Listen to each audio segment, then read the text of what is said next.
तेलंगाना में हिंदुओं के ऊपर अत्याचार बढ़ रहा है।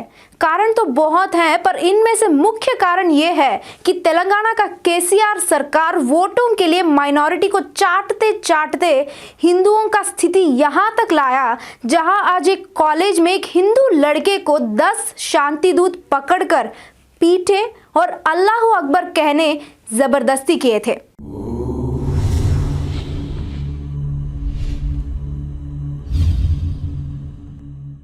नमस्कार, मैं हूं श्री चंद्रशेखर। शिव शक्ति में आप सभी का स्वागत है।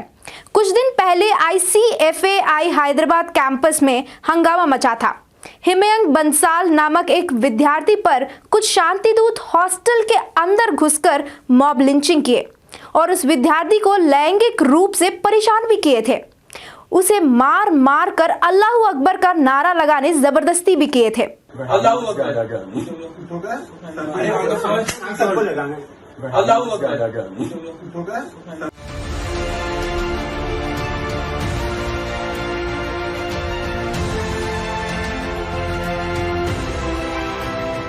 हिमयंक बंसाल उन शांति दूतों पर पुलिस को कंप्लेंट करने के बाद 12 छात्रों पर FIR हुआ था।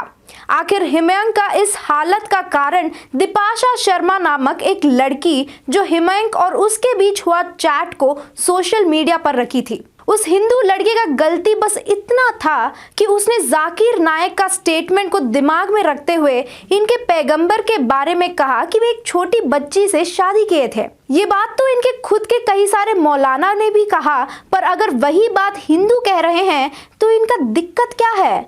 बस इतना है कि हम हिंदू हैं और कुछ नहीं। एक तरफ शांति दूत हिंदू लड़कियों पर लव जिहाद कर रहे हैं। हर दिन भारत में एक ना एक हिंदू लड़की की प्यार के नाम पर हत्या हो रही है। जैसे आप दिल्ली में हुआ श्रद्धा मर्डर केस को ही ले लीजिए। आफ्ताब अमीन श्रद्धा के साथ लिविंग इन रिलेशनशिप में रहने के बाद जब श्रद्धा उसे शादी करने बोली तो उस हरामी ने उस लड़की को 35 टुकड़ों में काट कर एक एक टुकड़े को दिल्ली में एक एक जगह पर फेंक दिया था। जब इनका कुरान साफ साफ कहता है कि गैर विश्वासियों के साथ शादी करना मना है, तो ये जिहादी हिंदू लड़की लड़कों के पीछे क्यों पड़ते हैं? सिर्फ हमारा धर्मांतरण करके उनका संख्या बढ़ाने। और दूसरी तरफ कुछ हिंदू लड़कियां मेरा अब्दुल अलग है कहकर उसके साथ जा रहे हैं, तो कुछ इस लड़की दीपाशा के तरह हिंदू लड़कों को पिटवा रहे हैं। हिंदुओं को नुपुर शर्मा और कन्हैया लाल के इश्यूज में ही समझना था कि हमारा खामोशी हमारे समुदाय के लिए कितना खतरनाक हो सकता है।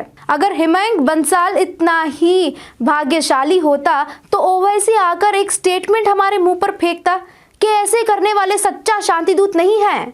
और दूसरे तरफ यही आदमी ओल्ड सिटी में जाकर हिंदुओं के खिलाफ भड़काऊ भाषण देता है। सिर्फ यही नहीं, तेलंगाना CM KCR को ही आप एक बार सुन लीजिए कैसे हिंदुओं को नीचा दिखाते हुए भाषण दिया था।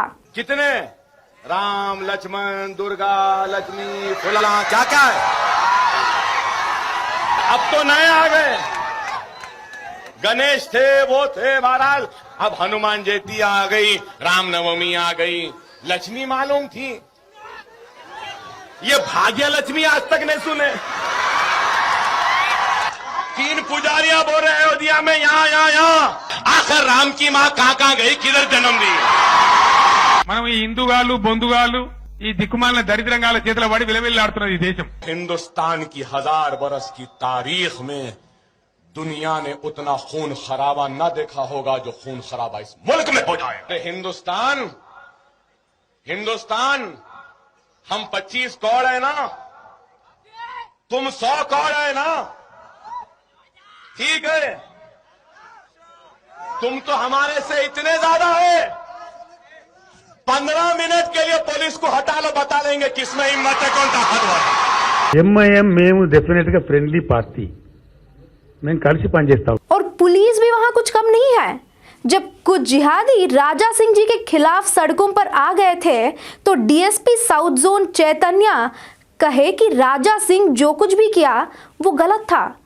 पैगंबर सिर्फ आपके ही नहीं मेरे भी हैं।